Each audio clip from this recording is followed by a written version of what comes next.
Selamat pagi Pak Raden, nama saya Daniel Noverian Setiawan, NIM 622102009. Pada kali ini saya akan mempresentasikan tentang tugas yang telah Anda berikan kepada saya tentang perkembangan iptek dan agama dan apa relasinya mereka. Saya akan memulai presentasi saya. Apakah topik pembicaraan kita hari ini? Apa itu agama dan iptek? Penjelasannya apa? Apa hubungan antara kedua hal tersebut? Hubungan antara iptek dan agama? Dan contoh nyata yang ada. Pendahuluannya, dengan adanya iptek di dunia, hampir tidak ada hal yang tidak terpengaruh oleh adanya iptek, terutama di kalangan pemuda seperti kita. Adanya iptek merubah pandangan kita terhadap agama terutama. Kemajuan iptek dapat menyebabkan manusia modern bersikap sedemikian optimis dan yakin dapat menerangkan segala fenomena alam secara rinci, ilmiah, dan rasional. Apa itu iptek dan hubungannya dengan agama? Iptek adalah singkatan dari ilmu pengetahuan dan teknologi. Iptek sudah memiliki perkembangan yang sangat signifikan dibandingkan masa-masa sebelumnya. Perkembangan iptek merupakan penghadiran paling jelas akan kehendak dan kekuatan manusia sebagai tuan atas alam semesta dan hidupnya. Keberhasilan iptek dalam memecahkan berbagai persoalan hidup menyadarkan manusia akan otonomi dan daya kemampuannya sendiri. Banyak orang modern merasa tidak memerlukan campur tangan yang ilahi untuk memecahkan persoalan hidup dunia ini. Maksudnya, jika ada masalah, kita tidak perlu datang kepada Tuhan. Kita bisa mencari solusinya lewat misalnya internet dengan bisnis, atau yang sekarang lagi sering dibicarakan trading, saham, dan lain-lainnya. Itu contoh perekonomian. Bahkan tidak sedikit orang yang terus terang menyangkal yang ilahi, karena menganggap bahwa yang ilahi itu hanyalah khayalan manusia.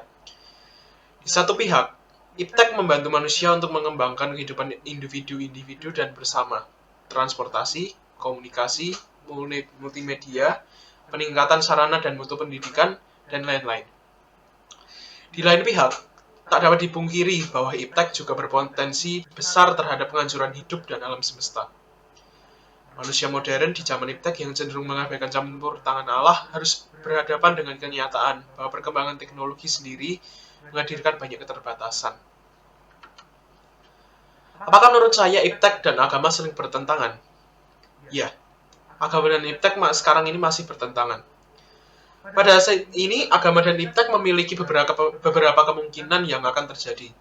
Pertama, agama dan iptek bisa hidup berseberangan atau bertentangan. Yang kedua, agama dan iptek dapat hidup bertentangan tetapi masih bisa hidup berdampingan secara damai. Selanjutnya, agama dan iptek dapat hidup tanpa ada pertentangan. Yang terakhir, agama dan iptek dapat hidup dengan saling mendukung satu sama lain, yang dimana agama mendasari perkembangan iptek dan iptek mendasari penghayatan. Biasanya ada jalan pemikiran seperti ini. Orang-orang yang menekuni agama biasanya tidak menekuni ilmu pengetahuan. Sebaliknya, orang-orang yang menekuni ilmu pengetahuan, mereka tidak menekuni agama. Contohnya, Galileo Galilei, yang dimana Galileo mempercayai bahwa dalam sistem semesta bumi yang mengitari matahari. Sedangkan gereja pada masa itu mempercayai bahwa mataharilah yang mengitari bumi. Dikarenakan hal tersebut, Galileo dipersalahkan dan Galileo dihukum karena dia menyesatkan. Jadi iya, agama dan iptek masih bertentangan hingga sekarang ini. Berikut adalah contoh yang paling mudah tentang pembuktian tersebut. Contohnya, dalam agama, kiamat itu digambarkan dengan datangnya Tuhan Yesus untuk menjemput orang yang telah percaya kepadanya dan menghukum orang-orang yang tidak percaya kepadanya. Seperti gambar yang di kanan, ada gambar-gambar Tuhan Yesus di tengah yang menyambut orang-orang yang percaya kepadanya dan mengangkatnya ke surga. Malaikat-malaikat Tuhan Yesus mengangkat mereka ke surga dan menghukum orang-orang yang tidak percaya. Tetapi dalam iptek, contoh yang paling gampang adalah global warming. Apa itu global warming? Global warming secara gampang Indonesianya adalah pemanasan global, yaitu dampak-dampak yang terjadi kepada bumi ini yang disebabkan oleh manusia. Contohnya, pada gambar di kiri ada beruang kutub yang berdiri di atas bongkahan es yang ada di Antartika. Antartika itu biasanya itu terkenal dengan gunung-gunung es, daratan-daratan yang penuh dengan salju. Tetapi di gambar ini apa kita melihat Apakah gunung-gunung tersebut ditutupi dengan salju, daratan-daratan dipenuhi dengan es? Tidak. Di gambar ini kita bisa melihat gunung-gunung yang sudah tidak diselimuti es yang sudah gletser yang sudah meleleh. Bahkan beruangnya sendiri pun sedikit ketakutan.